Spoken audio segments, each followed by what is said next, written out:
So I know we sent out a press release on Marvin, but I still, just really feel for him. He's put in so much hard work this year, and he's, I've said all year long, he's continued to make really big strides, and he was putting together a heck of a game tonight. So we're gonna miss him out there on the floor with us. We feel for him, but that's what being part of a team is about. We'll be there for him, and we need to find a way to get some other players to step up and try to fill what he was doing for us. So that being said, tough loss. Proud of the guys. Really proud of the guys that put us in a position to win a road game against a team that's very hot right now. A team that's got a lot of weapons, and to me again that 64% from the free throw line really hurts. That's something that as we learn to win, like that, we got to knock down free throws. And then I thought we got a lot of good looks down the stretch. We just, I know I play our guys heavy minutes, whether it's tired legs or we're just, we got to find that confidence again down the stretch. That's something that we have to get better with.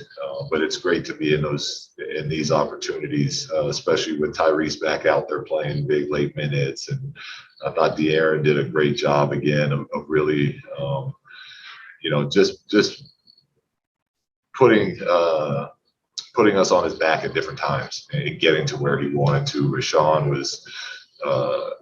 was great. I mean, 41 minutes and, just everything, switching on guards, block shots. So, look, had a chance down the stretch. They knocked down big shots. We missed some good looks. So give them credit. We did what we wanted. We got 68 points in the paint. We were attacking.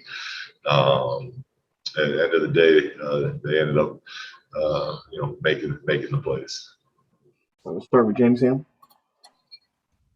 Luke, between just the way that the game ended up there down the stretch and then walking into the locker room to find out the Bagley news, just where is the mood of this team at this point? Yeah. I mean, guys are frustrated, James, but they also, like I said, like I thought the energy that they played with all night tonight was great. And I don't expect anything else. I know it's painful, but it's what we have to go through as a team. And I thought we did a lot of things well tonight. But as far as where the energy is at as a group is, I expect us to come out next game and play just as hard. Jason Jones. Hey, Luke, you mentioned, you're playing guys a lot of minutes, and maybe that might be a factor late in the games. What's the balance between trying to figure out, in terms of the minutes, how long to play guys, and then not wanting to sit guys too long and let the game get out of hand? Like, how do you manage that? Yeah,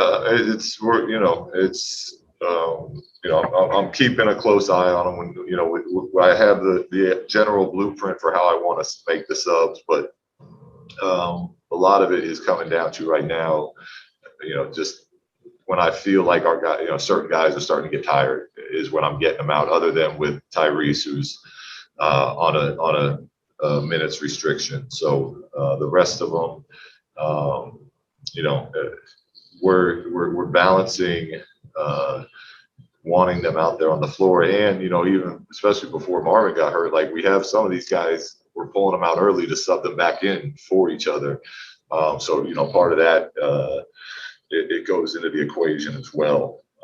So we're really gonna have to look into how we're gonna adjust to that without Marvin, going forward.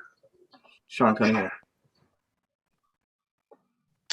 Yeah, Luke, when you got down the stretch there and you saw that play at midcourt, were you trying to get a over and back call there? Is that what kind of had you so upset? Yeah, well, I saw it go off his hands, but without full possession. They said it's not backcourt. Final 2 minutes, you can clearly throw the ball in the backcourt. Went off his hands, so I was trying to argue that the possession was there and that it was backcourt, but didn't get it. So, but yeah, I was trying to argue the backcourt. Jason Anderson. Hey, Luke. The balance, has been so fragile with your depth and just, trying to piece things together.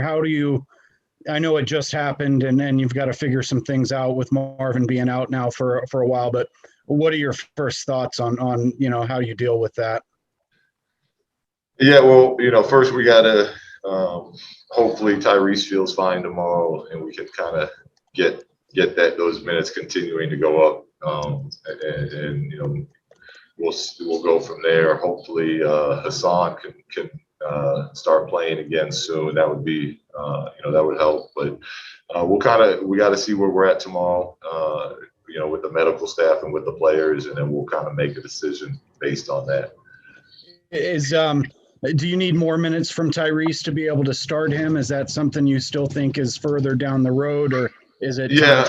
Well, no, he's his minute restriction was at 28 tonight. Before it's 28, you can make work in the starting lineup. When it was down at 20 and down at 18, it's what are you going to start the guy and then play him in the first quarter and the third? And so it was easier to bring him off the bench on that stuff, but. As the minutes get higher, it's easier to if that's the route we go. James Ham. Yeah, Luke, Marvin played just 13 games last season, but he really was kind of growing into something else this season. Just where are you at with him just mentally, and just how bad do you feel for this kid? I feel for him. I told him, man, it's a really tough break, and it's another bump in the road, and the journey's never easy. It's never easy from individuals. It's never easy from a team. If it was, everyone would do it. So, he's really, in my short time here, he's really shown a lot as far as not allowing himself to get too down and just attacking, getting healthy again. So he's pretty bummed right now. But from what I've seen of Marvin, he'll bounce back and be ready to go. Just a couple more, Sean Cunningham.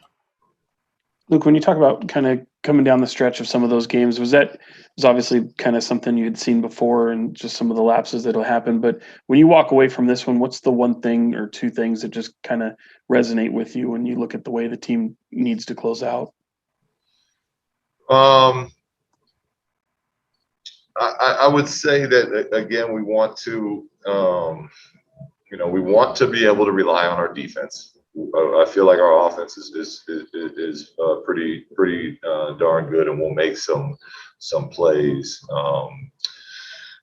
But tonight I thought we did a good job at the end with the defense. It's like that. Even that last three that Rozier hit, it was it was a play for Hayward, and we did a good job of trapping him and getting the ball out of his hands, and he kind of just threw it backwards, and we lost vision for 1 second. And that's when Rozier, who's been hitting shots like that all season, he's been hitting big time shots for this team. Ball ended up in his hand and he hit it. But on the offensive end, again, I thought we had some really clean. Guerin had a layup that slipped out of his hand. Harrison had a couple open looks in the corner. Buddy had an open look, and then we missed some free throws. So again, those are plays we have to make. But the free throws are the one I think we can control the most. Like let's step to the line and knock those down. We're good enough to make those. So that number starts going up with normally the amount of times we get to the line. That'll really help our chances of winning. All right, real last one, Jason Jones. Yeah, Luke, just where's De'Aaron's head at with the, just as far as being a leader and having some of the fourth quarter mishap? Like I said, the ball slips out of his hand on the layup. He misses 3 free throws in the fourth. Just where was his head at after the game? I think he's frustrated. It's a question you have to ask De'Aaron, but his head's not down. There's no,